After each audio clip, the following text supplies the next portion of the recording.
Hello, everyone. It's time for the Dogger Saints Unofficial St. Johnstone Podcast.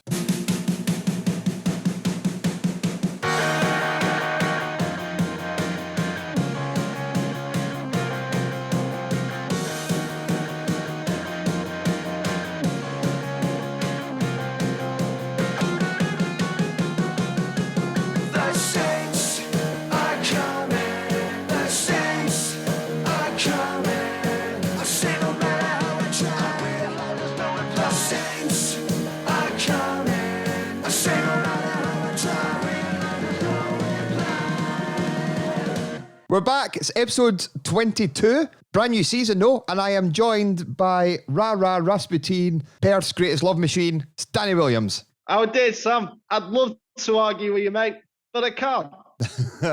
It's a solid goal fact. How you keeping, mate? I've been fresher, being brutally honest with you. We had our team AGM yesterday. Yeah. We knocked a few pints back.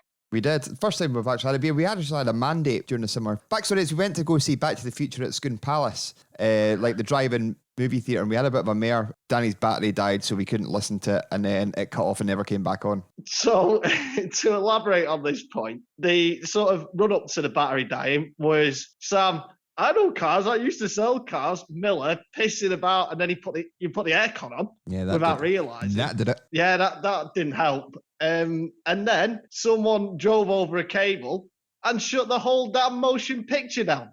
They did. We'll never know what happens. No, we can wait for this to come back on. This was after about 20 minutes of waiting. I was like, I'll be honest with you, I've seen the last 20 minutes of Back to the Future about 500 times. We know exactly what it's all about, but you glad to be back? I'm very glad to be back, mate. Well, we had our little pre-season effort a couple of weeks ago just to whet the appetite. Yeah, keep us ticking over, but we have got a brand new season full of lots of fun and games, jingles aplenty, and features coming out our arsehole. There will be fun, there will be games, and I'm not really sure where I'm going with that, but it's going to be a laugh. It will be. And this week we have to thank the lovely people at theperthcard.co.uk, Colin Monroe especially, for supporting the show this week. What is the Perth Card, Dan? Sam, well, the Perth Card, it's a fantastic scheme. It works in a way that maybe a department store gift voucher would use. But instead of, you just go to one shop, it can be used for a huge range of any of Perth's fantastic independent businesses or visitor attractions.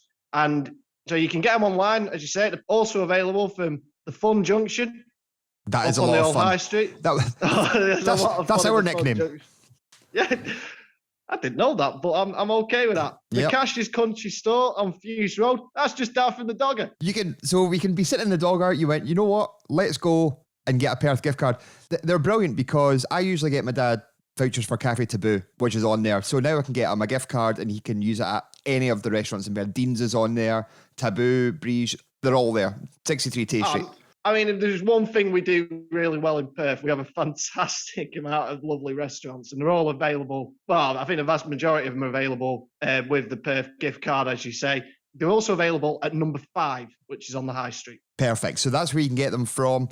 But again, it's not just cafes. You can use them at the cinema. So picture a date night, Dan, me and you. We've gone for something to eat, and then we're going to the cinema in Perth. Would we get to see the whole film this time, right? Well, maybe. With the gift card, though, you can use it for all these things. So it's perfect for birthdays, weddings, pretty much any occasion, and it doesn't limit them to one shop. So go to theperthcard.co.uk and get more information there. Absolutely. And let's, small businesses, independent businesses have had a freaking horror show of an 18 months. So let's get supporting our local businesses. Hector Brocklebank for HB Fash. You are listening to the Dogger Saints podcast. For whatever the hell that is. Time to celebrate. We were back in McDermott for the first time. We were, mate. It was wonderful to be back.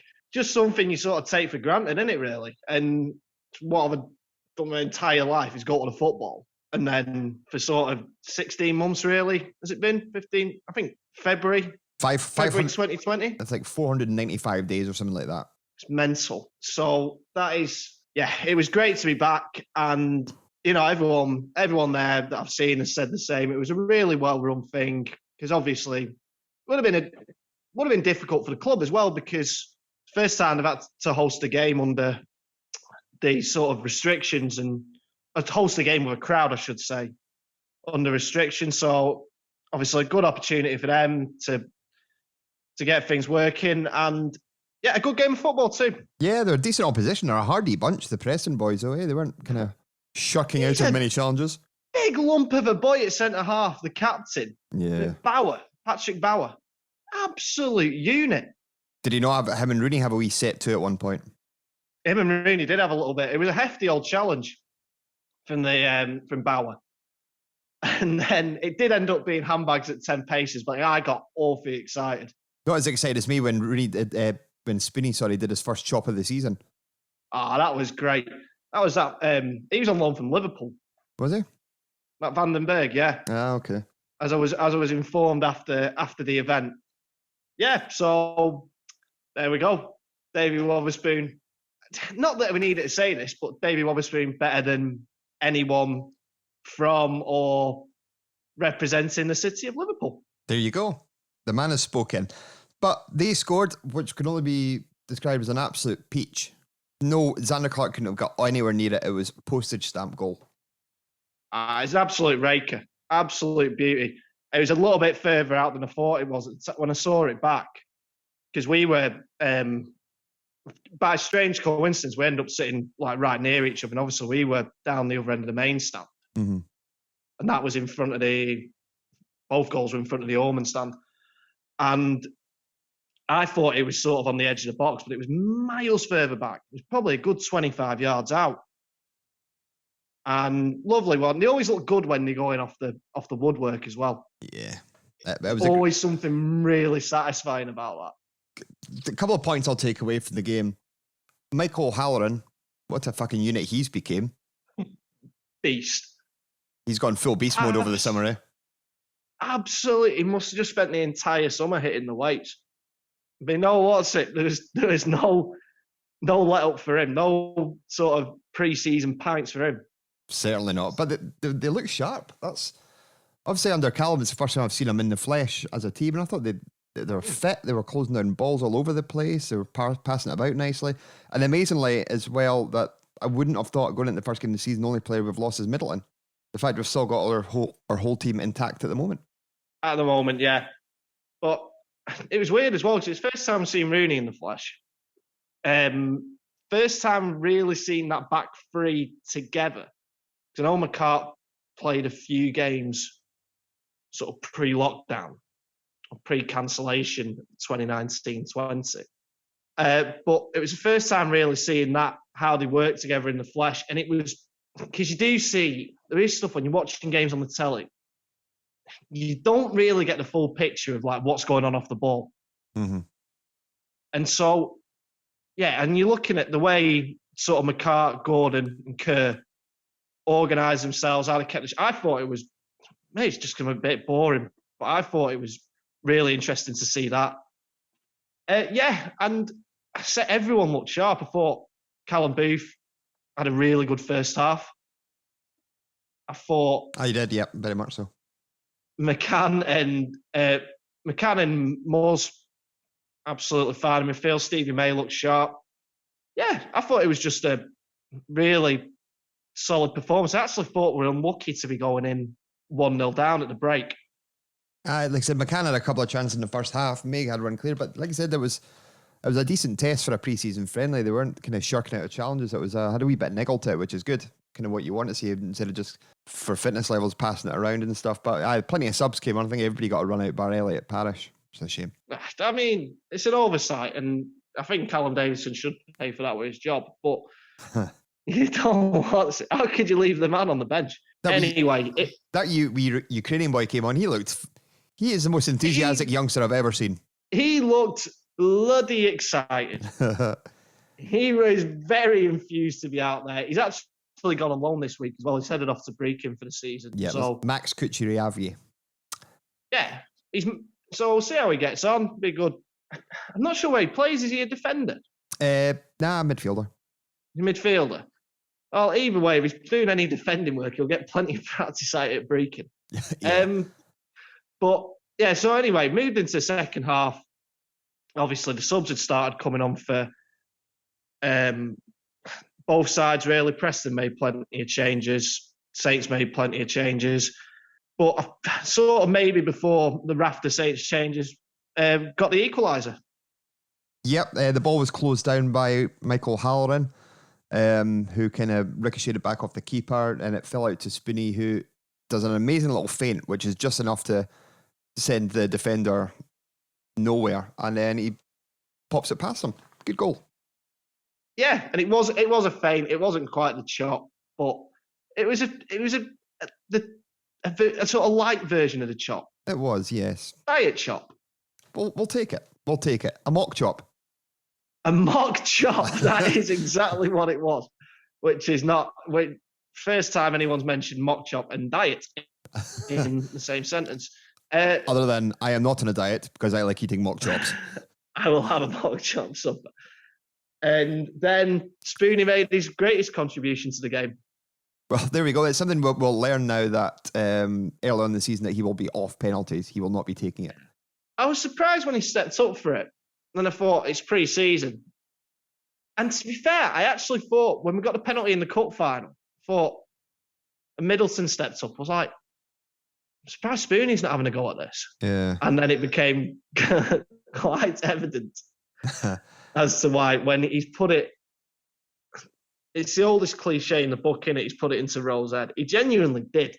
Yeah. Well, I think he put it into New House Road. I think basically you were doing live tweets. St. Johnstone, obviously, if you weren't at the game, and we were really fortunate that we were, you can follow St. Johnstone on Twitter, and they give you updates as it goes by. So we thought we'd take our hand at that as well, which I say we, Danny did, which involved such beauties as confirming that Sean Rooney hadn't died, a ball being stuck in New House Road, and a little bit of fun about the wee Ukrainian lad. But it was good. It was a good read. Well, basically what had happened, I think everyone who follows us on Twitter probably cottoned onto this. I'd managed to fraud my way into the game with press accreditation. And because I didn't actually get a ticket, managed to be, thankfully, and big thanks to the guys at Saints for helping us out with that. And basically, because we worked it out, it's like, if we don't get into the game, we're not going to have anything to talk about on the podcast. So I thought, while I'm here, I'll make some use of myself and do some live updates. I actually went in with a sort of intention of being serious, and then that died by actually the end of the first tweet, I think. Yeah, it was all, I think because you made a clanger from the get-go. You said there was only 2 changes in the cup final, not including the fact that Middleton was nowhere near our team at the moment. Didn't include him. We go again. We all make mistakes. Yeah, but it was I've seen Preston beat Celtic yesterday as well, so they're obviously not a bad side. Not a bad outfit at all. I don't think they're a bad side, and they look like they had some good players and had some experience on the bench. With Scott Sinclair came on. Yeah. Yes, they had a few household names, certainly. Yeah, like Scott Sinclair, who's way younger than I thought he was. How old is he? He's about my age. I think he's about 30, 31, 32. No way. I would have put him mid-30s, but there we go. He's just been around for ages, hasn't he? He has indeed. Yeah, and it was good to see. We were talking about players that had signed up for Saints again. One last touching point on the match was it was good to see Devine and Muller, who I both thought looked pretty good. I thought they both looked excellent. I think Devine will be giving a bit of competition to Callum Booth actually this season because he looked very, very lively. Muller, again, just looked like a pretty solid citizen. He was very good on the ball, very composed. He played at the back when he came on against Preston, but actually there was behind closed doors friendly up in Aberdeen yesterday, so we're not going to talk about because it was behind closed doors and nobody's seen it. I think it finished 0-0, but I think Muller started, and I think he started in midfield. Okay. From what I saw, I might be wrong there, but just from some of the lineups that were, I say yesterday, it was on Friday. Just from some of the stuff that was coming out from the game and who played and whatnot, it looked like he was playing in midfield. So I've heard he can play fullback as well. I think he's got a few strings to his bow. I think so. That would be a good inclusion. It's nice to see James Brown back as well, signed a deal. Which leads us on to one of our new features, Dan. Shall we do it? Shall we do a new feature? I'd love to do a new feature, Sam. Now, being a musical name, James Brown, we asked the fine people of the internet any other musical St. Johnstone players. Now, we didn't want people like Danny McNamara because he is a musician, obviously the Embrace singer and Millwall heartthrob. Oh, he is a heartthrob. He's a handsome boy. Handsome boy. Bob. We put it out to you. I put a suggestion in, which was Elton John O'Neill. Very good. It's a good one. Now, we didn't know what to call this feature and couldn't call it the Something 11 because it sounds very, very similar to a feature that's on Off the Ball. This is definitely not copied from that. Drawn inspiration from it, I'd say. I would say this is all very St. Johnstone based. Now, we come up with a theme this week. Well, obviously, it was the theme of musicians, and there's some absolute beauties. We're going to do this every week, and we're deciding that the best one will win a mug every week. That's what you want, people. Get your brains working, and you can get one of our fabulous mugs. Which our money can't buy, so they won't be for sale. They're the retro mugs, but there is other stuff for sale, which we'll go into in a little while. The name for the feature we were needing. So I'm a big fan of a classic Sky television show, Dream Team. Do you remember Dream Team? About the trials and tribulations of Premiership football team Harchester United. It was all going off. It was tits, that programme. My personal favourite was when... Sorry? The sniper in the FA Cup final. It was the sniper at the FA Cup final because the club captain had been shagging the chairman's missus. Linda Block, yeah. Block. Jerry Block was always batting well above his average there. Aye. I remember the episode where they basically gave 2 season tickets a chance to run the club. They basically just picked 2 random season ticket holders at random and they turned out to be Everton fans. Oh, yeah. And it was all very weird. But yeah, FA Cup final... Yeah, that's Dream Team. Anyway, the theme tune was brilliant. This is it, if you remember.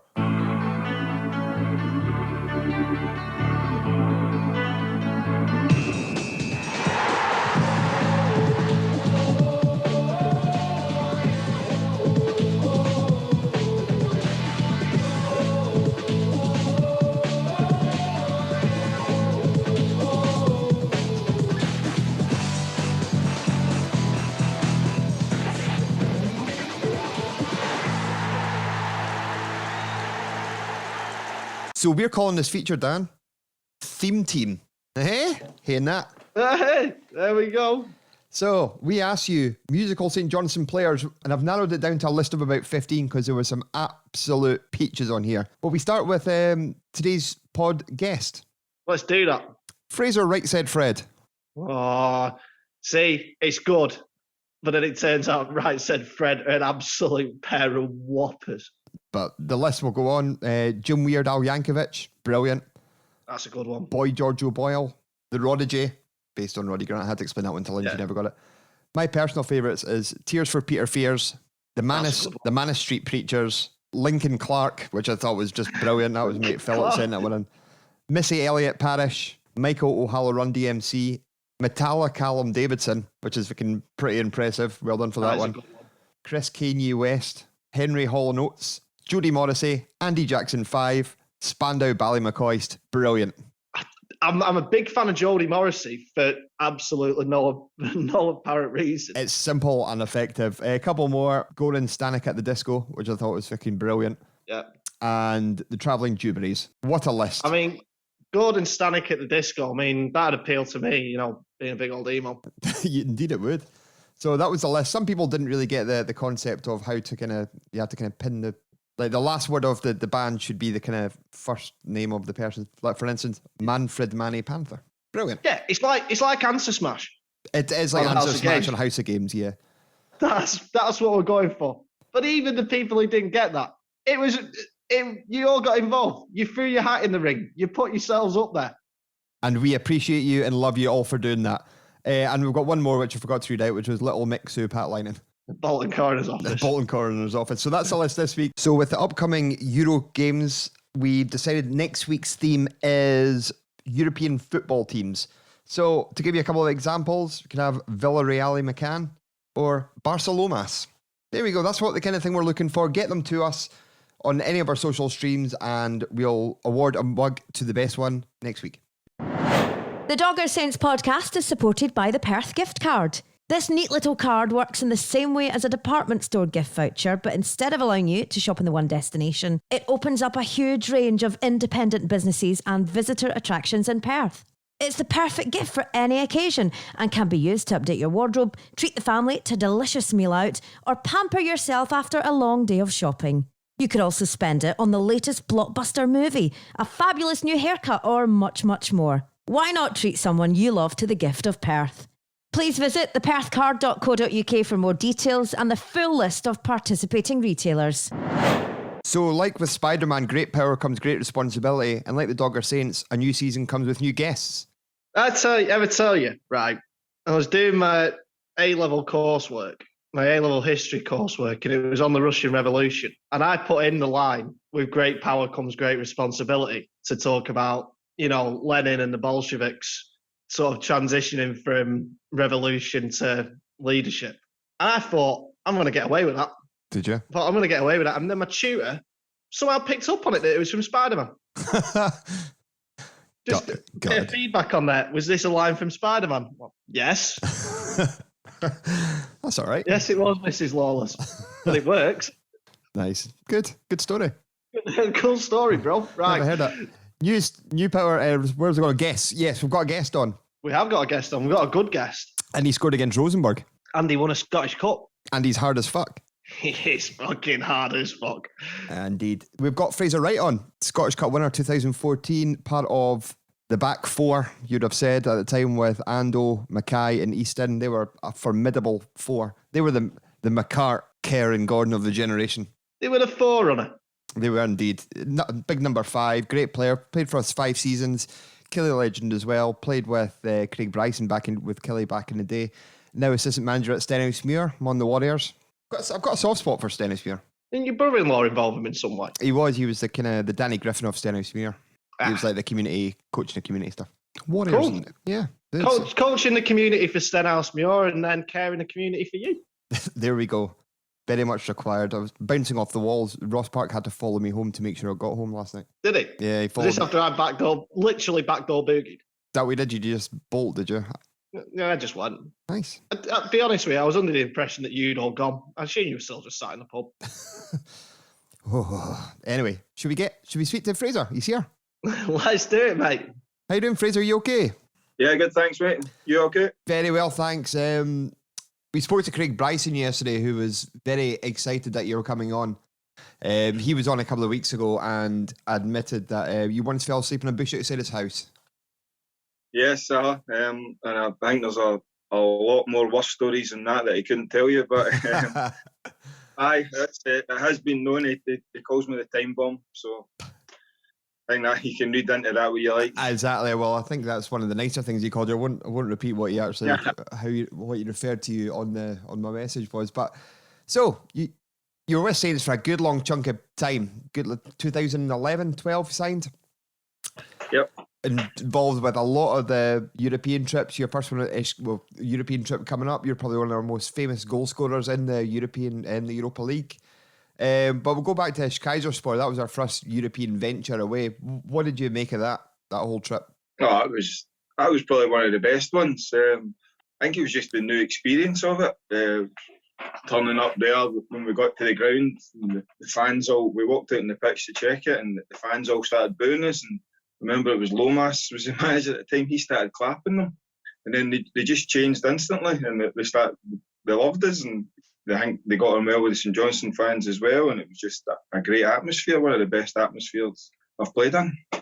Brilliant. The result didn't go the way, but Rosenborg was one we probably wouldn't have expected to get too much from, but he popped up with a goal, probably one of St Johnstone's, if not, say arguably it was St Johnstone's greatest ever European victory, and got a result at McDermott, so good trip as well. Expensive for a beer though. Did you go out that night? No, wait, we weren't allowed out that night, but just today it actually popped up on my Twitter. It was 8 years ago today that Rosenborg game was. Frightening. So, it was obviously good performance from the boys out there against what used to be a Champions League team, and we got the win. Obviously, I got the goal, and it was just see the fans over there.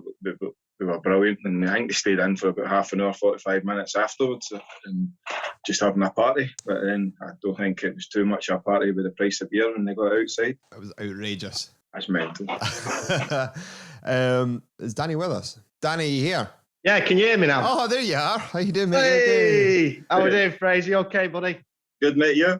Yeah, not so bad, mate. A few technical issues there. Sorry about that. I heard you were rough. That was why you weren't here. Well, that wasn't helping. I think there was a combination of things, mate. You look remarkably fresh, though, Danny, to be fair. Well, looks can be deceiving, can't they? But, we'll move away from Saints, Fraser, just briefly. You're with Stenhousemuir at the moment, assistant manager. How did that come around? Yeah, I was at BSC in the Lowland League with Stephen Swift, who's the manager, and Stenny had sacked Davy Irons, and they'd asked Swifty to go in for an interview, and it just came from there. End of April, he got the job and took us with him to Stenny. So it's been a good experience for the last couple of months. Big turnover in players, but we're looking forward to the season getting started. What's the ambitions? Win the league. Aye, go for it. We feel we've got a squad there that's good enough. Obviously, you need a bit of luck along the way with injuries and things and suspensions, but we're quite confident, and hopefully not quite confident, but that's our mindset, is to go and win the league. Good. But what happened to Martin Hardy at BSC? What happened? The way BSC work is they only sign players on a win bonus. Okay. So like the higher up the league you are, the more of a win bonus you get, and that's how you get paid. Okay. And he struggled to get guys to buy into it. Okay. And no one was signing. Apparently they had like 30 guys in trial and things, and when they tried to sign them, they told them about the wages of the structure of the bonus, and they went, nah. I think at the start of last week they had 8 players and the league started on the Saturday, so Jesus. I think they just had to make a change. Rightly so. Do any other clubs work that way? Not that I'm aware of. I think it's a BSC. It's probably their way of dealing with the money and things, and it worked. To be fair, it worked for them, because if you're in the team and you're winning, you were making decent enough money. Yeah. A decent structure. Well, Broomhill, they've changed their name now. Anyway, sorry. Back to football side of things. We've had a few guys on. Chris Miller, he talked highly about the Lucerne trip before, and Tam Scobie as well was another one. He said that the night out was maybe one of the highlights of that season. Oh, what a way to start a season that was, with the trip to Switzerland and everything. But that trip actually started quite good for me, because on the away trips and pre-season and things like that, Tommy always looked after me and gave me my own room, and basically because I was one of the older guys, and we turned up to Lucerne, checked into the hotel, and I got up to my room, and they'd actually given me the gaffers room. So I'd walked in this massive room, this big lounge, through a big bedroom and a separate bathroom, and hot tub, revolving bed, mirror on the ceiling, that kind of thing. So the first thing I did was phone Macca. I said, Macca, you've got to get up here, because there was chocolates on the table, there was a coffee machine. So me, Macca and Scobes were in the room for about an hour, just eating the gaffers chocolates, drinking all his stuff. I thought to myself, I better go down, tell him, walk down. As soon as I got down the lift and the lift doors open, all I could hear was the gaffer's voice going mental at reception with the room they'd given him. Which was yours. So I was like, all right, okay, I better walk out. And I was like, Gaffer, I think they've given me your room. So we had a quick room swap, and that was it. But then, obviously, the rest of that Lucerne trip is going down in history. Yeah, it seems to be the case. Well, you missed a couple of tricks, so you should have cleared the minibar for one and ordered as much porn on the telly as you could, and got absolutely done with it. I should have done that. You went wrong there slightly. Just just revealing what you do when you got hard cells in Miller. My dad, we went down to Blackpool for hospitality, and that was one of the things we did. Like, I was sharing a room, but I ordered porn on his telly when he went in the shower. I nicked into the room and ordered like 28 quid, and he had to order it. I was like, so when he went to the reception, and your bill for squirting midgets 4. So here we go. Sorry, we were off piste a bit there. Let's talk about the Scottish Cup. Now, last season for St Johnstone will go down in history as something which may never happen again, but yous, as a group of boys in 2014, kick-started the whole cup winning trend, I would say. You scored in one of the opening rounds at Forfar, did you not? Yeah, I think we 4 or 5-1 we'd won that night. Right, day. Yeah. Me, Mazo, James Dunn scored as well. That's right. I think on that cup run, everyone managed to maybe chip in with a goal, except I think Cup Ty scored. He's not really known for scoring these goals, but Forfar away, and then I think I was injured for the next round at Wraith. That's right, yep. was on the telly, that one as well. Unbelievably. I was in Cyprus at the time watching it over there. Very, very, very rare that Saints are on the telly in an early cup round. But we'll go to the final itself. Everybody we spoke to who played, we spoke to Dunny and the likes, and everybody was mega confident that like they'd bought into the fact that it was that you were going to win. There was no other option about it. Aye, I mean, first game of that season against Dundee United, they beat us. Then after that, they didn't beat us. We beat them every game and they didn't score a goal against us. So we played them a couple of weeks before and beat them again, and everyone's still making them favourites. I couldn't believe that they're favourites. They scored the goals against us the first game of the season, but hadn't done anything since. But because they were this young, good footballing team, they were going to beat us. But that gave us a bit more satisfaction as well when we did beat them. That everyone was writing us off. Exactly. Well, there was an incident in the match with Paul Payton. Have you watched the match back since? Yeah. Aye. Obviously, you got the big header, which may kind of some would say it was a handball. I would say he got his chest on to get the ball over the line. But what a game it was! Watching it back, like the second half especially, it was end to end. It was the most entertaining Scottish Cup game I've seen, and not being biased, but it was a great game of football. Aye, it was brilliant to see the last 10 minutes of the game. I was absolutely done. I was blown because of the pace and the tempo, and it was just going end to end. And I think you're talking about with Payton, his tackle on Eastie. Aye. A red card all day for me, that one, 2-footed diving in, and then I get spoken to by the ref for telling him about it. So aye, but great tempo, great pace to that game. And she seen me afterwards try to get up the stairs to go visit the families. I couldn't make it up the stairs. Me and Macca tried to get up to that lounge, and it took us 10 minutes to get up the stairs. Hacking at your arse. Dan? Yeah, just on that sort of theme for us, just because, as we say, it was such a good game of football, it was end to end. But as a defender, when you've got a game like that, do you think, oh, for fuck's sake, it's coming back to us again? Or do you absolutely, like you and Andol, do you absolutely love that? See if the ball was coming up the way it was to us, and we just head it, we'll kick it, head it, get the fuck out of there. That's what our job was. But you don't really at the time, you don't think, fuck, this is going end to end, because you're just that much concentrating in the game and making sure that my big mate wasn't too far away from me to give him a kick. But it wasn't until really afterwards where you watch it back and you realise, fuck, that was a bit of a basketball game, that. It was, like I said, great. Saints have always kind of been like that. I remember watching the Scottish Cup semi this season against St Mirren, and Stephen Craig and the commentator was going, well, St Johnstone will be against Hibs, who will be the favourites. And I'm thinking, how are Hibs going to be the favourites? We've kind of bossed them around all season. Did that annoy you as players that you were always kind of underdogs, or did you use that to the advantage, or were you a bit pissed off you weren't given the kind of recognition that you kind of deserved? I think we were that used to it. We were, honestly, you get written off so many times that it starts to you're just used to it. And I did an interview with Sky Sports before the cup final this year, and I said to them, this is the same as the year we beat Dundee United. It's the same record with Hibs. St Johnstone have bossed Hibs in the games that they've played against them, and it's going the same way. And true enough, it happened again. And everyone underestimates St Johnstone, and now especially with Callum, the way they play, the way the system they've got, the way he's got the players drilled, they can go even higher in the league.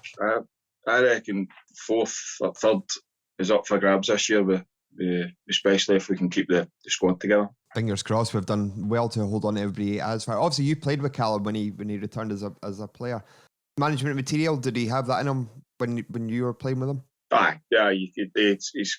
He's got that experience. He's got the knowledge. He used to take a couple of sessions when he had to, maybe on a Monday or something. He'd take the boys that didn't play, and they were good sessions, and you could see, and he's always talking about football, and he was always clever with systems and styles of play. And I remember one day at training, at lunch, I remember him saying if he ever was a manager, he'd have Macca on his staff because of Macca's knowledge as well. And there you go, it's happened, and they've been brilliant.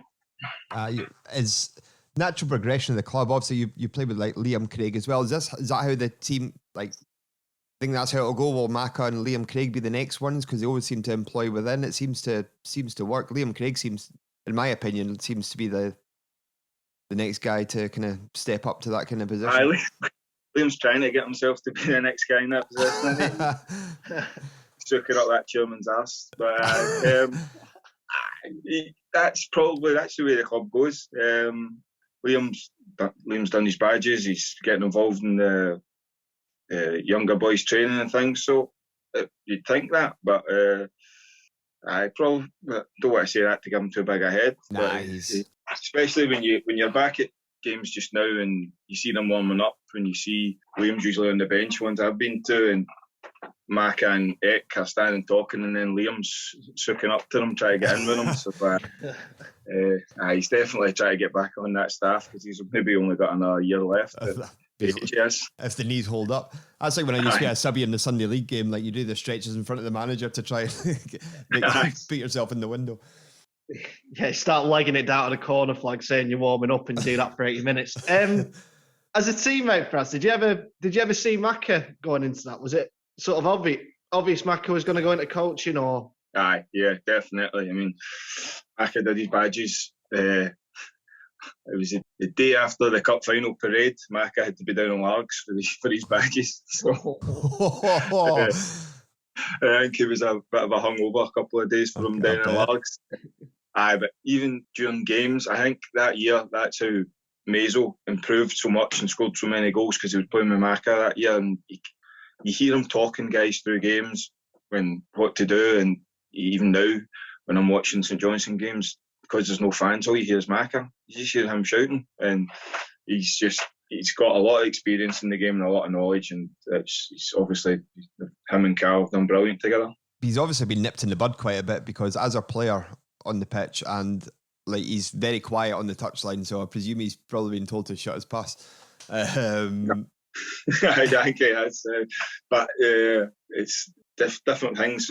Managers work different ways. I mean, the way I think about it is, when it's just the manager's voice is the most important, and then the assistant will back him up. I don't know if managers like it when assistants go mental and start abusing the fourth officials and the linesmen and the other players, but that's what he used to do when he was a player. I was just took the words out of my mouth. My young son Noel, I took him to a game. We're sitting in the main stand, maybe 4 or 5 rows from the touchline, and he turned around to me and went, "Daddy, what's a cunt?" Because Steve McLean was going absolutely daft at the lino. "Not you fucking cunt." I'm like, One of the games I remember being the most mental was when we played Ross County, and Richie Britton had just signed the pre-contact. Oh, yeah.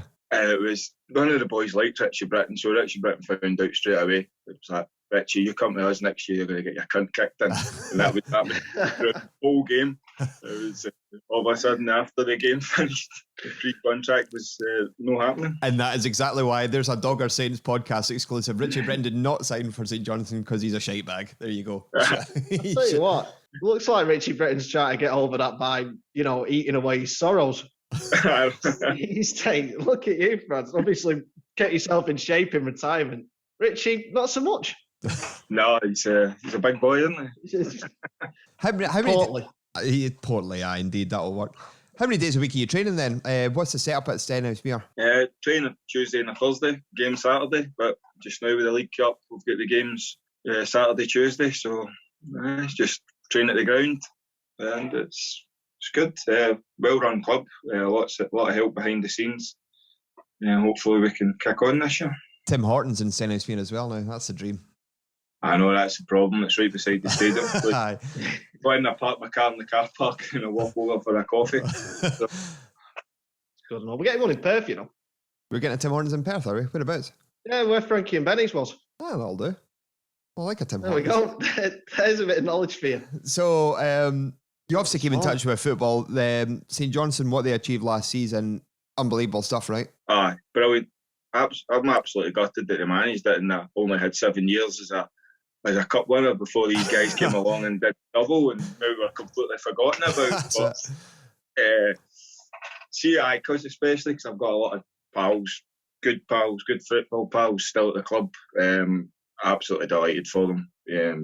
Totally deserved it. Even if both the finals, they're the guys that deserve to win. The way they play, it's just the St Johnstone way, and it's a team. The bond they've got, you can see it. They've all got it, and I'm absolutely delighted for them. I was the same kind of. I say your era. It was only 7 years ago, but like the back four, like you can basically pick the team line. The back four of you, Ando, Mackay, Easton. The four of you is the same. It's kind of the modern day equivalent of McCart, Kerr, and Gordon. It's just you can literally pick the team. Is that what the success is all down to? Is it all down to team spirit and bonding and just kind of? There doesn't seem to be many individuals in either of the squads looking back then or now. I think you didn't get away with it in our squad, and I'm pretty sure it looks like you don't get away with any egos in that squad. I mean, when I played with the boy Marcus Madison came up, and we were doing it was Lomas was still in charge. Tommy was taking the session, working on white players, and he just kept on cutting in. And I said to him, I was like, see, if you don't do it right, you're going to get a slap. And he just turned around and went, come on then. So that was it. On top of him on the training pitch, give him a slap. I pulled apart afterwards. I went into Tommy to apologise to him. Said for doing that in his training session. He's like, that's all right. If you hadn't done it, I would have. So, yeah, when people like that came into the squad, they didn't last long. No, they get found out pretty quickly. Speaking of Tommy, at Killie now, obviously you're a big Killie man. Didn't have the time to turn it around, but they'll be all right this season, you'd think, eh? I think so, especially with the talk that you're giving them the same budget as they would have had if they stayed in the Premier League. So, Tommy's a clever enough manager to know how to spend that to get them out of the Championship. Just need to look like they need to work on their admin folk up the stairs to stop them getting 3-0 defeats in the Cup. That's a sore one, eh? He won't be too happy with that. Chrissy Miller would have been absolutely delighted, though. I said he's signed for East Kilbride. They're now classed as Bride over 35, so the amount of over 35s. You used to play in the Premier League. On you come, son. You play in the Premier League, you over 35? Come sign for East Kilbride. Do you still kick about in training? Or you must still be a pretty handy player, I'd imagine. Sometimes I try and get involved when I can, but that's 2 years now. I've got a new hip, so it's just sometimes it takes a bit of easing into training and things, but I try and join in if I can, but none of the crazy running. None of that pre-season nonsense. No. What does pre-season consist of? Is it the same? Is it just absolute beastings pretty much all night? It's not what it used to be. When I played part-time, it was a beasting for 6 weeks because the break was that long, 20 years ago when I started, and now the way we do it is we'll give them the ball first night, second night, wee bit of running afterwards, and then we'll give them a 1 day where it's a double session, usually a Saturday, and absolutely batter them. But then that's it. Then it's all the ball work. So it's no what it used to be. No, certainly not. It's not. The players come back in after pre-season pretty much in best shape of their lives. Like Michael O'Halloran, we went to the game on the pre-season against Preston North End on Wednesday, and he is the fittest I've ever seen him. Ridiculously, he was always that kind of. Is it true that he custom fitted his tops and made them smaller? Aye, takes him away, gets them tailored. But we played St Johnstone last Saturday. First one for St Johnstone. It was our fifth one, and the boys looked fit as anything. They were buzzing about. And then when Mazo scores that chip, I seen that. Yeah, I seen that on Twitter. On the bench, just looked at my watch. I thought, "Fuck me, there's 40 minutes still to go here." But the boys looked very good last week. Fingers crossed for a decent season. Anyway, we'll wrap that up. Frazer, thank you very much for calling out. Like I said, we were supposed to be speaking to Martin Hardy on Friday. I can't believe you have him as a sub for Hardy. I need to get a wee reply into Bryson here. Go on, please do. The floor is yours. It's lucky that Bryson made his money in football because he's not the brightest guy. I think we've found that out. When we were at Kilmarnock, he ordered himself a private Reggie, and my father-in-law's involved in the motor industry, so one day at training, Bryson turns up and he says, "Fraz, I ordered a private Reggie, but it's not turned up." I says, "What do you mean?" He says, "They sent me a letter through with all the paperwork, but they've not actually sent me the Reggie." Right, true. He actually thought that he got the actual private. Got the big metal plates to put on his motor. Posted to his door. So there's probably other stories, but I think we'd get into trouble for telling them. we can be family friendly when we need to be, but we'll certainly bring that up with him next time he's on. Liam Craig actually sent us a message and I think I went too easy on them all. Can I come back on? So I could start with Liam Craig as well. I used to think when a fight's happened I had 3 arms because he was behind me shouting and swearing and coming under my arms and things. He's biggest shite bag around. Last week when we played him in the friendly, he's walking up telling Callum Hendry how I injured myself on a Christmas night out so he wouldn't batter me. The story was we played Hearts at Tynecastle on the Saturday with the Christmas night out on Saturday night, and I tore my thigh 20 minutes into it. So I had to go get a scan on the Sunday, and came back. I had a 10 centimetre tear in my thigh. So that was the Christmas night ruled out. But in the build up to it, Liam, as he does, gets a bit cheeky and about the dressing room. So I'd said to him, Liam, this Christmas night out, me and you're going to roll about. And now he just goes around telling everyone that I didn't go on the Christmas night out, faked an injury, so he didn't batter me. That sounds like definitely. But where was the night out? It was in Edinburgh. Surely, if it's in Falkirk. Nice. It was Newcastle. So I think after the game we were getting the train down to Newcastle, but I was packed off to get a scan. Well, Stenny's obviously his neck of the woods, eh? Falkirk based. It's just apparently a couple of 100 yards down the road to the stadium. Ah, there you go. I like how you say apparently there. He's obviously not had an invite. come down and see the boys, see how they're getting on. But anyway, Frazer, it's been an absolute pleasure having you on, mate. Thanks for taking time out your Sunday. Good luck to Stenny for the season, and we'll make sure that the relevant players listen to this, and I'm sure they'll have a response at some point. I'm sure they will. No worries. Thank you very much, man. guys. Thanks, Frazer. Cheers, mate. See ya. Yeah, bye-bye. Cheers, buddy. What a nice guy. We had a good laugh there, didn't we? He's a good fella. He is, and he's hard as fuck. I said at the start, and I'll say it again, he's a brick shit house of a guy. And when he came on, obviously when he comes on the screen, then when we're doing the interview, I was just looking at his arms. The massive, eh? Massive. Yeah. Like me with my bits of string hanging out the end of my t-shirt. Like the pepperami monster. He's hench compared to me. Yeah, but no, Frazer Wright, lovely guy. Really appreciate him coming on. So thanks to him for that. We've got a Hall of Famer next week, though, Dan. We have got a Hall of Famer. Absolute pleasure coming up for everyone out there. And that is not one you'll want to miss. It ticks lots of boxes. 90s. It ticks player, manager, assistant manager, all-round good cunt, Big Jim Weir. Yeah, and actually St Johnstone in an unusual move for us, because I was listening to the pre-season show and you wouldn't have known it was a St Johnstone podcast. No, we've actually been quite St Johnstone based, other than talking about Dream Team briefly. It was good though, wasn't it, Dream Team? It was good. Big Ryan Naismith on the wing. Like Carl Fletcher, he was the heartthrob, wasn't he? I remember me, I can't believe I'm going to go into in-depth thing about Dream Team here, but I always remember once reading that he nearly didn't get the part, because obviously being good at football as an actor wasn't, a prerequisite of getting the part. But he was that bad at football. Oh, really? Yeah, just like couldn't kick his own ass. I could have got a gig on that show as well. God, I'd like to see them. Not being very good at football. The only thing that really annoyed me about Dream Team is their nickname was the Dragons, and their ground was called the Dragons Lair, which is a terrible, terrible name for a football ground. Yes, it was. Like the Lion's Den, the same kind of. I think that was the kind of prerequisite of that, try to make it sound a bit like Millwall. That was one of the grounds they used. Was it? They used McDermott as well.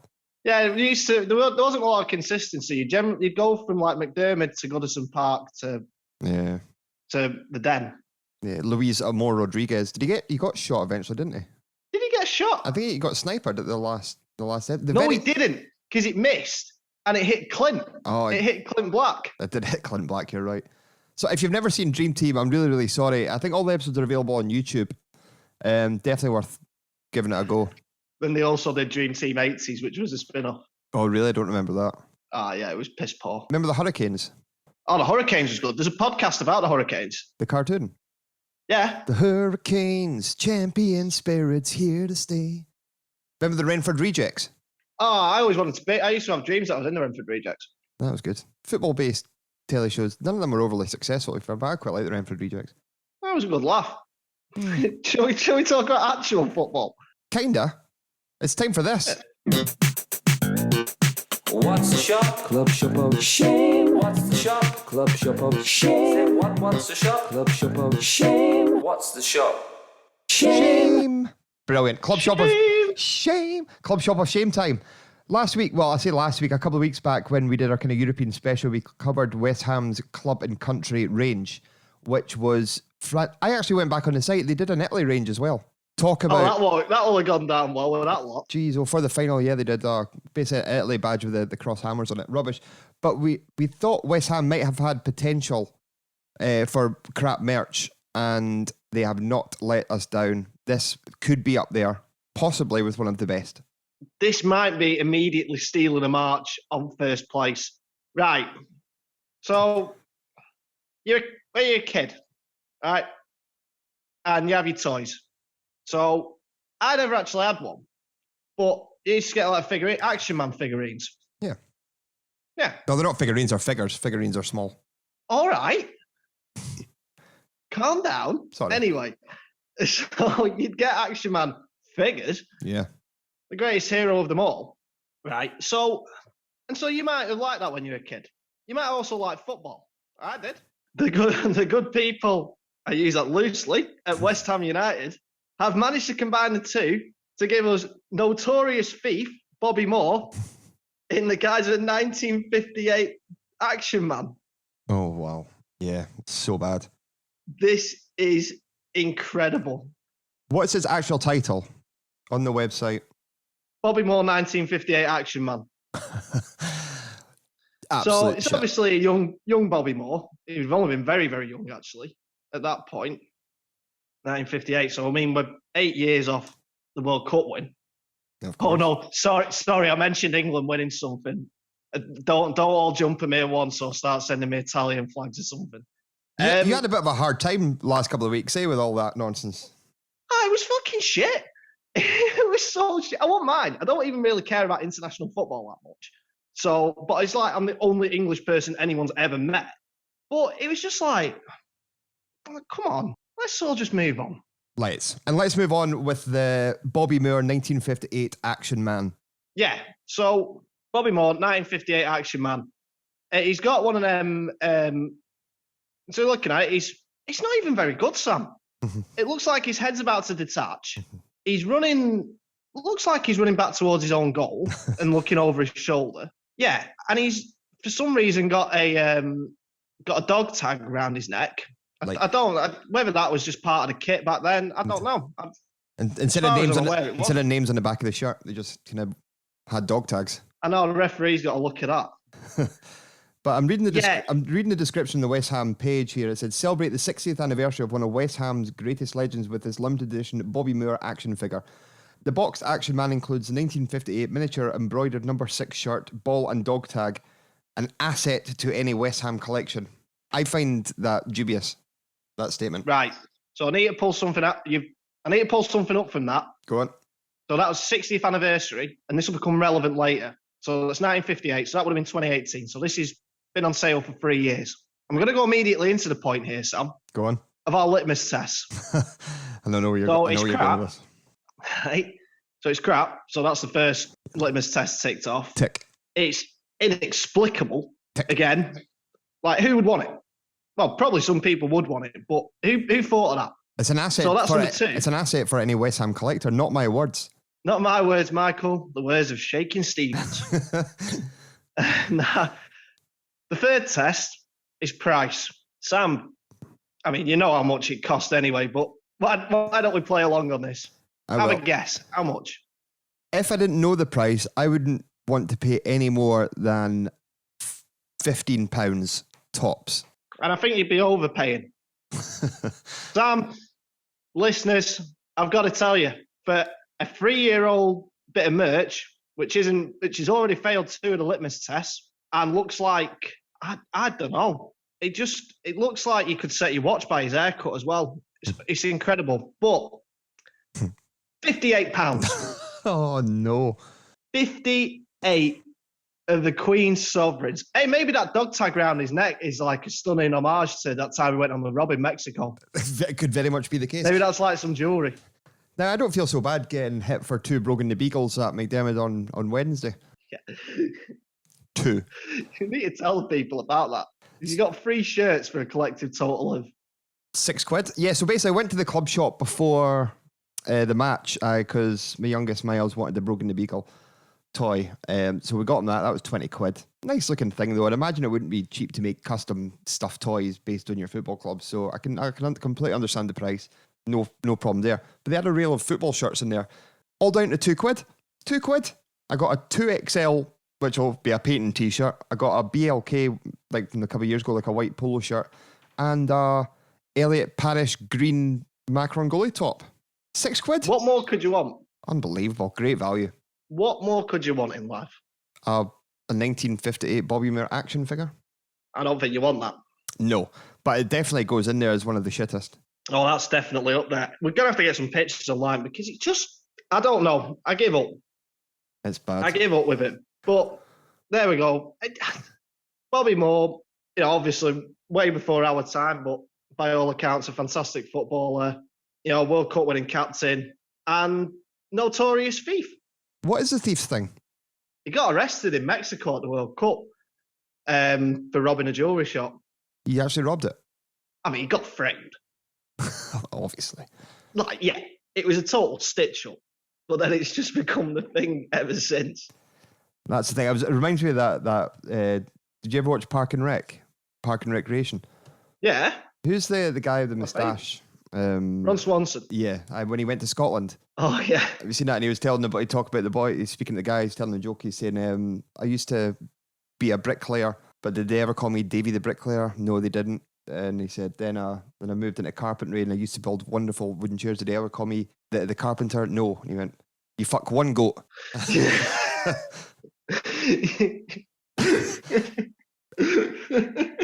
So, aye, there we go.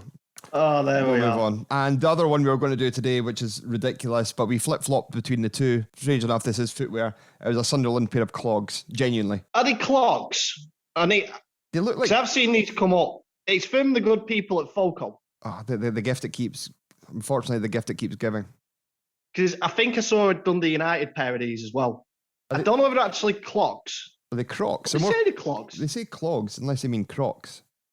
I think they look more like Crocs. Are Crocs clogs? Technically. I thought clogs had to be wooden.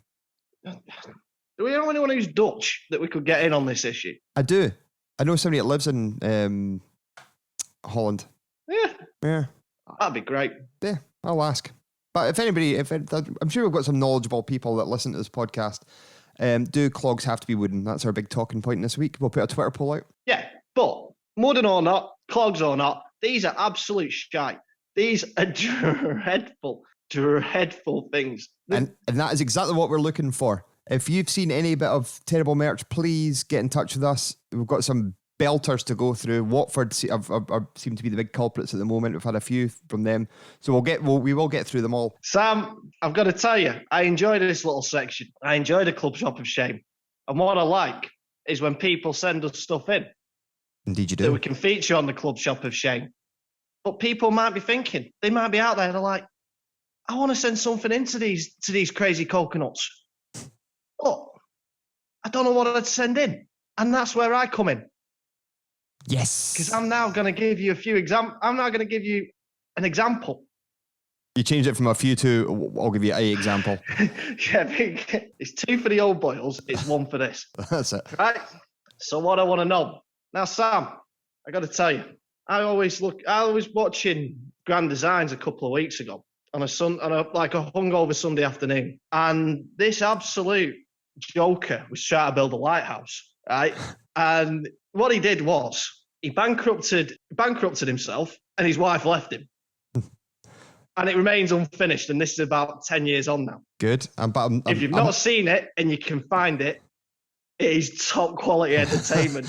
I mean, the poor bloke's life just went completely to shit. But, he rolled the dice. He rolled the dice. He took the chance. But what I want to know is... Oh, thank fuck. Here we go. Right. Yeah, go. This was by the seaside. This was down in England. So I'm thinking the seaside. I'm thinking, the metropolis of the seaside. Arbroath. Yes. You got Arbroath. a ground by the sea. And I'm putting 2 and 2 together here, Sam. Grand Designs. Oh, bro, another 2. And another 2 I'm throwing into the mix. I'm making 6. I'm making 6, baby.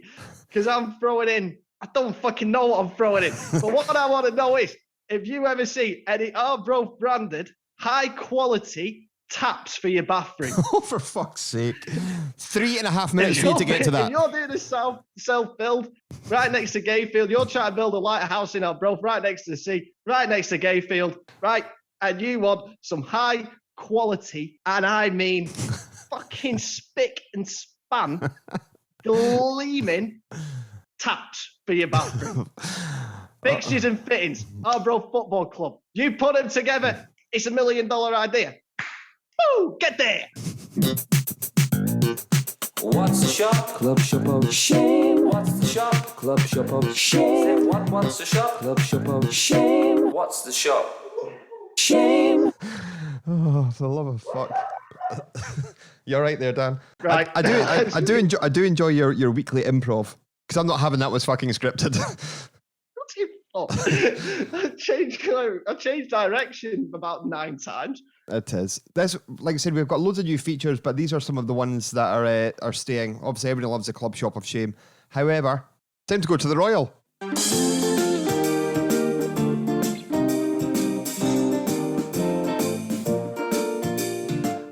Oh, I've missed the Royal. I was outside the Royal. Did you see my picture? you look very excited. And you also had a cardigan on. I did have a cardigan on, yeah. Yeah, you would look like some sort of working man's Jack Ross. So, George O'Boyle on the Royal time.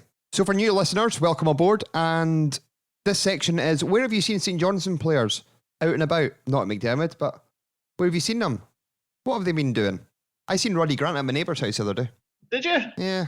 She knew I was a fan as well. So she's pointing to him like, I didn't want to start fanboying. Big fan of Roddy. You can't do it. And also with Roddy, you're in a little bit of Murray Davidson territory where you'll see him all the time. Yeah. But just generally milling about. Murray Davidson walking around Perth. Where have you seen him walking? Was he going to training? Was he coming home from training? Does he not? Yeah. Does he not drive, Murray? No, I don't think he drives. Yeah, fair enough. He just really likes a walk. I like a walk. You can't beat it. I didn't enjoy the legs. Indeed, I didn't enjoy the walk to the Cherry Bank yesterday though. In 27-degree heat up the Glasgow Road. Sweat was pissing off me. It was warm, like. Yeah, well, when I went and met you at the top of Needless Road, and you were just sort of beached on that little bit of grass. I was just sunning myself. I think that's probably half the reason I feel terrible today. Probably sunstroke. No, it wasn't. It was all the beer, wasn't it? Yeah. Let's not blame it on that. No, let's not do it. But anyway, Barry Gordon got in touch to say that he's seen Liam Gordon and Callum Davidson having a coffee in Bridge of Allen. Well, you know what? And thanks to Barry for sending that in, because that can count as a double header. Because I see that as quite a wholesome activity. As we like wholesome. That is a wholesome O'Boyle in the Royal. It is a hybrid, much like the Arbroath high-end taps. It is a hybrid of wholesome content corner and George O'Boyle in the Royal. Oh yeah, that was one of our other short-running features, along with terrible insults, wholesome content corner, clarifications, corrections, and follow-ups. These are all kind of features that have kind of fallen by the wayside, but they're in the melting pot, mate. They're in the melting pot. What kind of coffee do you think Liam Gordon has? I don't know, but I bet he tries to head it.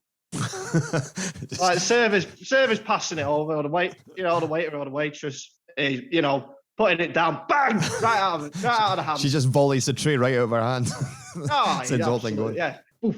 Nice. I don't know. I think Liam strikes me as I don't know. He's not a member of the coffee club either, is he? He's not a member of the coffee club. The El Paz Coffee Club. El Paz Coffee Club. More on that later. Indeed. But I think he's a cappuccino man.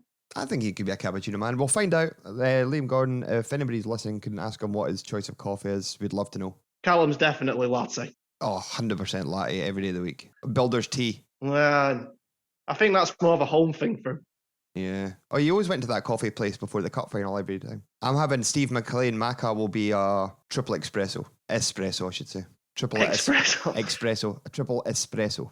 Yeah, I'm going with that. He'd be absolutely wired, the boy. Yeah. Like, I remember I asked for an Americano in McDonald's and they didn't have a clue and I just had to say white coffee. But there we go. There we go. That was a lot. That was a lot of fun. That killed about 5 minutes. Bridge of Allen's a nice place, though. Oh, it's a thoroughly nice place. Oh, it is a nice place.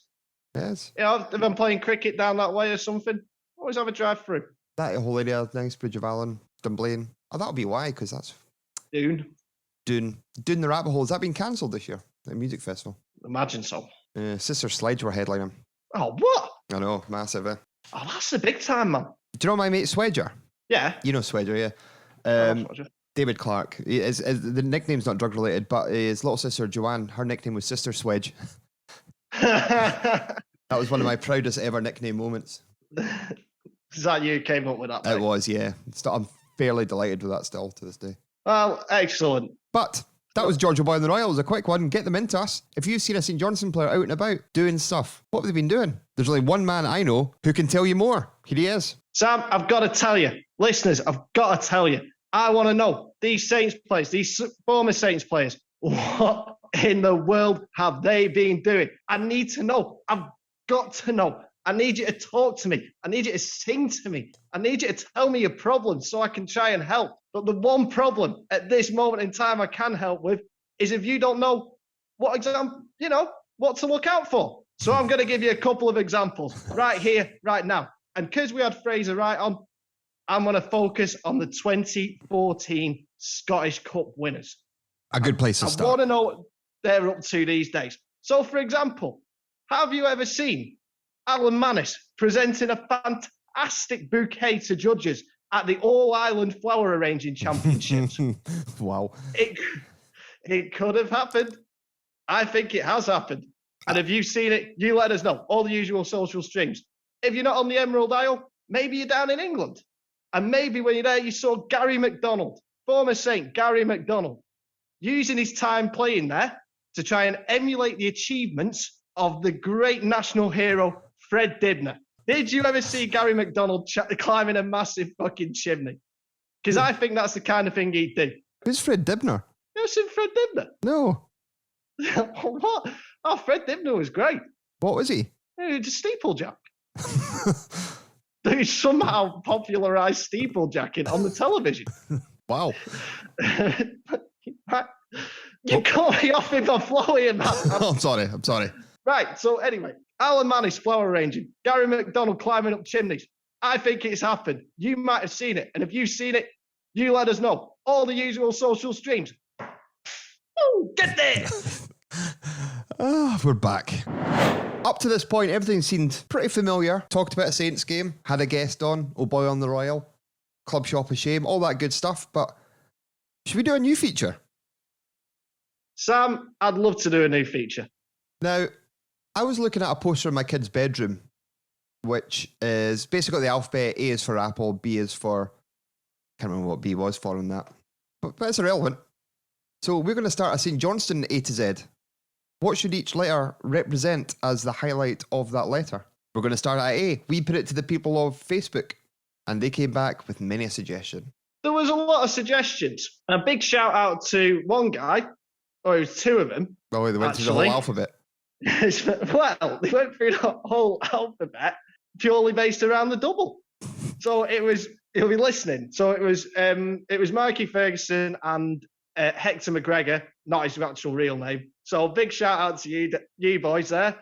My personal favourite was a keynote double. What's it doing? Is it going off on a 3-month lecture tour of North America? Brilliant. A keynote double. A keynote double. But other than that, they all worked. But we're not interested in that. We are not. A. What? Yeah, A. So it has to be, it can't just be A and then other things to follow it up. No. Like a very good football team. Yeah. Not so much. So we had some suggestions. It could have been anything from Aird, one of St Johnstone's greatest players. Abid, again, maybe one of our greatest loan players of all time. Anderson, goal-scoring hero and still appearance record. I don't know, I have lost the ability to speak. Wow. Record appearance maker. Thanks very much. Somebody suggested Arguing with Dundonian should be the A. But the most popular one by a country mile, and it's the one we're going to go with, is Aggie for A. A is for Aggie, based on Aggie Moffat. St Johnstone tea lady and shutter-upper of Graham Souness back in the 90s. After he smashed one of our teapots, she went tits. Absolute hero. I mean, and that's the great thing about this. Actually, is a good way to start this because it doesn't have to be a player or something like that. It's just a connection to St Johnstone. An Aggie club legend, and I will always have a significant amount of time for anyone who manages to rustle Graham Souness's jimmies. Gets a bit of a wank. Graham Souness is an arsehole. Yeah, let's be honest. Very much so. No, yeah, there's no two ways about it. And seeing him absolutely rattled by a tea lady and basically openly admitting that he doesn't really like St Johnstone purely because of that. I mean, it's just the stuff dreams are made of. Top shite bagging from Aggie at the time. Absolutely top shite baggery. Obviously, though, as well, not just the sort of rustling of Souness, and just you do get in football clubs, just basically a bit of a cult figure within the club. And obviously someone who served Saints in her own way for an awful long time.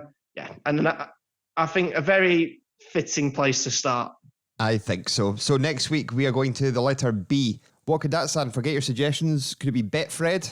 Could it be Brogan? There are two suggestions that could cover B. You let us know. We'll put a post up on our social channels. If you want to get in touch with us, you can on any of them. So with your B suggestions, we will do that next week in our phonetic alphabet. I'm sure we'll come up with a name and, if not, a jingle as well. I thought we had a name for it. It was just called the phonetic alphabet, was it not?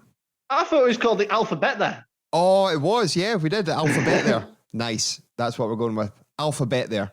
See what we did? Because I like to say, get there, and then it's the alphabet. And so then it's like a bit of an answer smash thing. It is.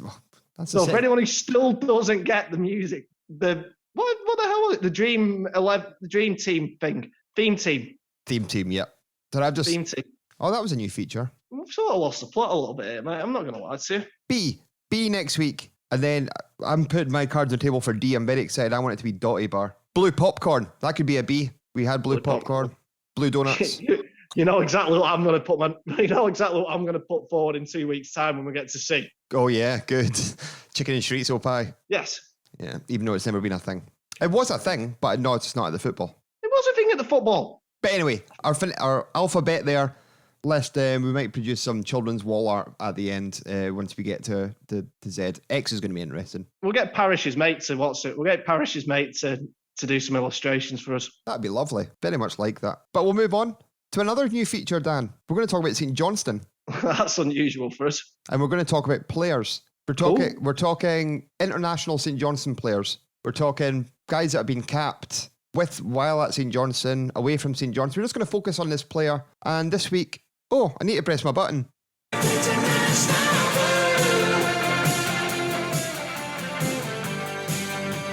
International Blues. Good song.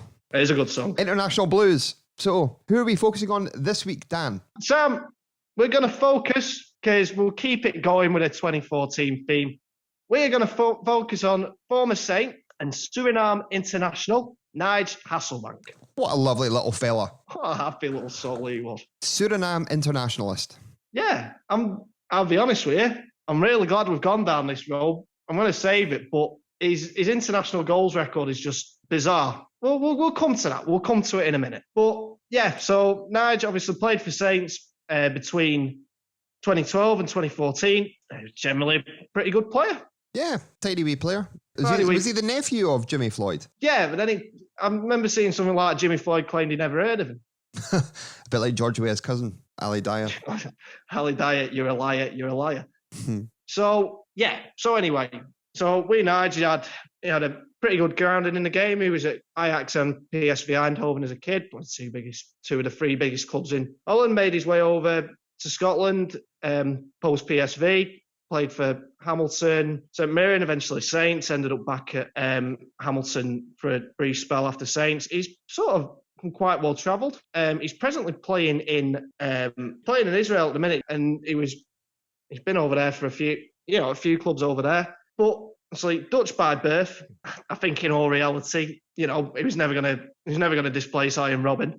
So he's fair. So obviously through his heritage, he's managed to qualify for Suriname. What is Suriname? Suriname, it is I think it's in Central America. It was a Dutch colony. Yeah. I know that. South America.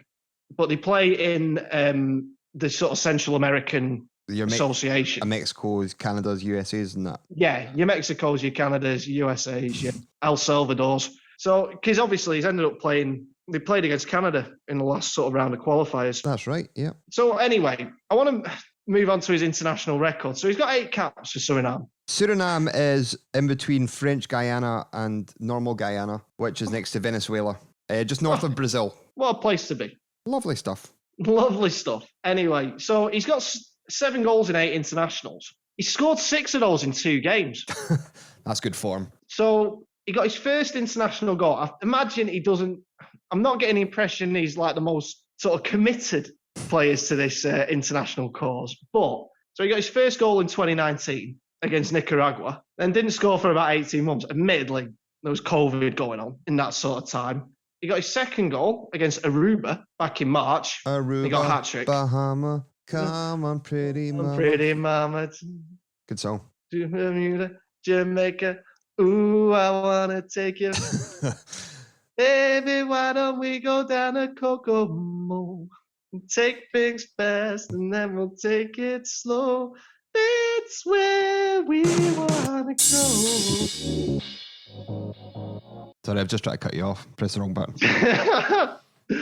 Anyway, so he got a hat-trick against Aruba and then repeated the trick against Bermuda in June of this year. So, yeah, he's not a lot more I can say about that. No, I quite like Nigel Hasselbank. Scored in our Scottish Cup run that season, our Scottish Cup winning season. I think it was Wraith Rovers he scored. He was a good wee player. I don't think he'd fit into the current squad with his kind of style. I think he was a bit maybe too laid back, I think.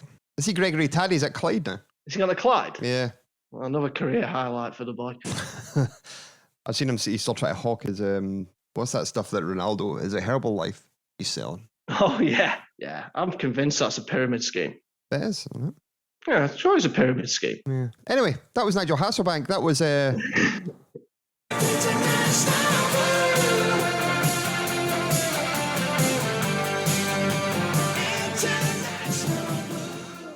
I think that was one of the ones where we came up with the name before the actual feature. Yeah. It works. So we had a rough idea of it. But if you would like to suggest a player, an international, could be anybody from Craig Bryson all the way through to David Souza. Take your pick. We all cover them all. This is Phil Scott, and you're listening to the Dogger Saints podcast. So this pairing starts with match 3. PSV Eindhoven or Galatasaray against St Johnstone FC from Scotland. So the draw's been made. It's Galatasaray or PSV Eindhoven. That's a good draw, is it not? What an occasion it's going to be, Sam. Whoever it is, both absolute, great names in European football. Both have won major European titles. And yeah, I think anyway, I might be making it up about PSV, but I certainly know Galatasaray won the UEFA Cup a long time ago now. But unbelievable. Unbelievable, Sam. Big names. I remember I actually watched the draw on my phone, and just before they drew the balls out, they explained what would happen if Saints kind of got drawn against Celtic or something like that. But the guy explained it, and he was there for about a minute and a half explaining how it would work, and I've never been so confused in all my life. Like, I didn't get it. I know. I suppose it's always a sort of way at this stage, because I think the best sort of way I saw someone sort of say looking at it was they're basically drawing pathways at this stage, like who you could possibly get, and yeah. So it was a bit of a confusing affair, but ultimately it's all roads has led to Saints will either play PSV Eindhoven, and I was right. The European Cup winners was the precursor to the Champions League in 1988. So, yeah, I mean, that qualifies as European football in royalty, doesn't it?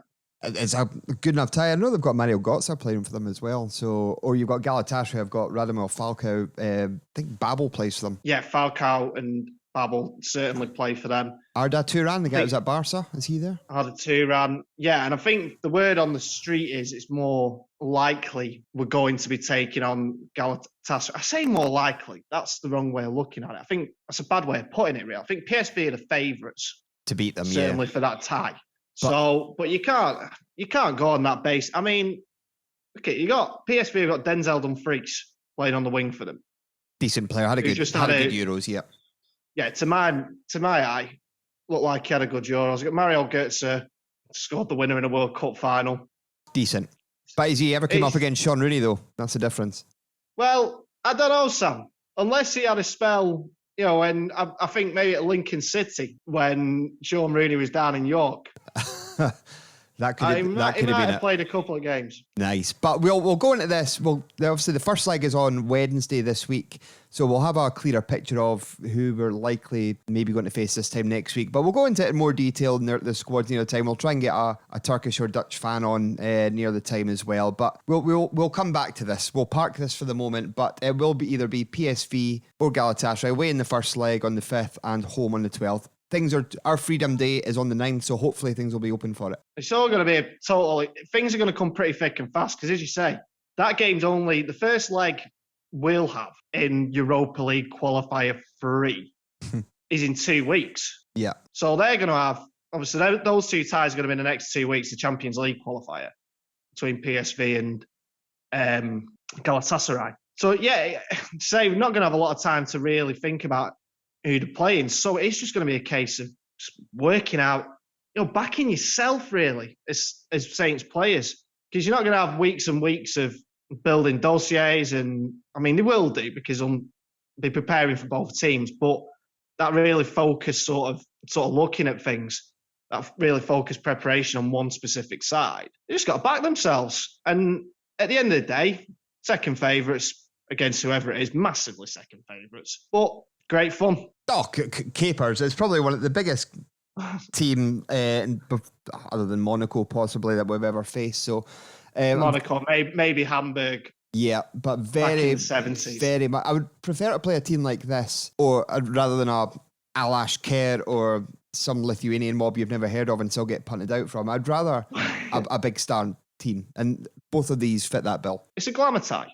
It is a glamour tie. It's an old glamour tie. And then even if, we've obviously got that sort of little comfort blanket of, even if the likelihood does come to pass, but everyone thought Rosenborg would pap us, so you never know. But even if the likelihood does come to pass, we've got that nice comfort blanket of at least 2 more European ties in the Conference League. But we won't think about that yet. No, we won't be thinking about that sort of haven for Aberdeen and Hibs at the minute. So we're almost at the end of the show, Dan. Yeah, it's good to be back, isn't it? It is. It's bloody lovely. Next week we'll have a couple of matches to cover. They are both friendly from Wednesday night, and the Fleetwood Town, Captain Cod and all. The captain. I wonder if he'll come up. The kids were very upset not to see Brogan the Beagle, the actual one, on the match against Preston. So I had to shell out 40 quid for 2 sort of smaller Brogan the Beagles. Outrageous. But we've got some big news, big podcast news. We are now live. Live where, you may ask? On the internet. Doggersaints.com is launched.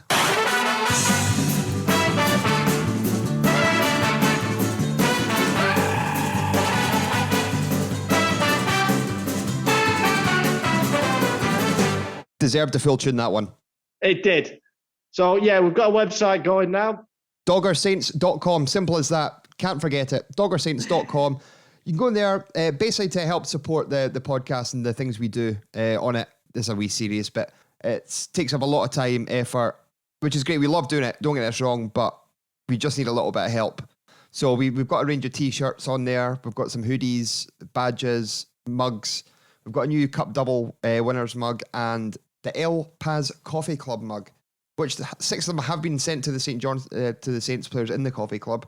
That might be my favourite thing we've done. Yeah, so it's basically the Starbucks logo with Elliot Parrish's big face on it. You'll be able to see that. If you want to contact us about anything, you can go to the contact section on that page and send us a message. If you've got any Old Boy on the Royals, any of the sizes we don't have, we can get more stock, and very limited stock. It's just basically something to just to help if you want to support us. There's also a subscribe button as well. Basically puts a £5 donation to ourselves if you want to support us and what we do with this podcast. Yeah, if you did want to do that, that's fine. If you don't, you're dead to me.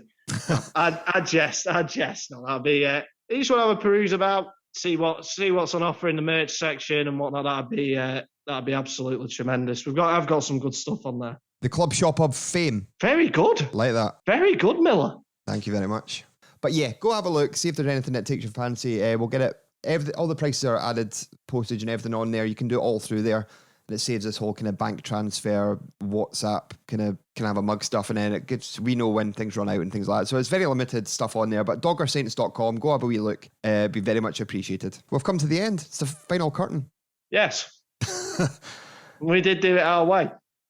Nice. I didn't think you got the reference there, but we've not even mentioned. Have we mentioned Phoenix Knights this episode? I think I said Bolton Coroner's Office. Oh, you did, yeah. So there was. We did make a reference to it. Thank God for that. But again, thank you to Perth Gift Cards for being on board this week. As I say, brilliant for all occasions. It's a kind of one-stop shop. It's one, it keeps things local. Two, it can be spent in numerous shops around Perth, so it's not just cafes and pubs, boutiques, the cinema, you name it. It can be used. Go to the website, the full list of every place you can use it. And it makes for a great present as well because, like you said, you're not tied to one shop.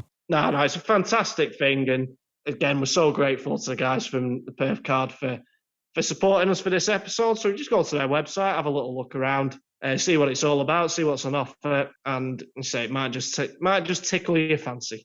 Indeed. And it is available to buy in Fun Junction, McCash's Country Store, just next door to the Dogger, and number 5 on the High Street, which is 17 High Street. It's available there as well. Or go to theperthcard.co.uk. Like I said, 80 Perth businesses, including shops, cafes, pubs, restaurants, cinema, theatre, and the concert hall. All included. So if people want to buy music tickets, so they want to go for lunch, you can do anything with it. It's a very versatile thing. It is. Very handy. Very handy. Like bird's eye potato waffles. They're waffly versatile. Waffly versatile. So as I say, perfect gift for birthdays, weddings, pretty much any occasion. And it helps to support Perth's great independent businesses, which is most important. Agreed, Sam. Excellent. Well, this is it. We've come to the end. Please visit doggersaints.com. Leave a review. A nice one would always be nice. On any of the podcast forums, Apple Podcasts, Google, leave us a wee message. Georgia Boy and the Royals, get them to us. And we'll be back next week, like as I said before, about the reviews of the game, and we'll talk about the European competition. Thanks for listening. Yeah, thanks everyone. We'll see you next week. Bye-bye. Bye.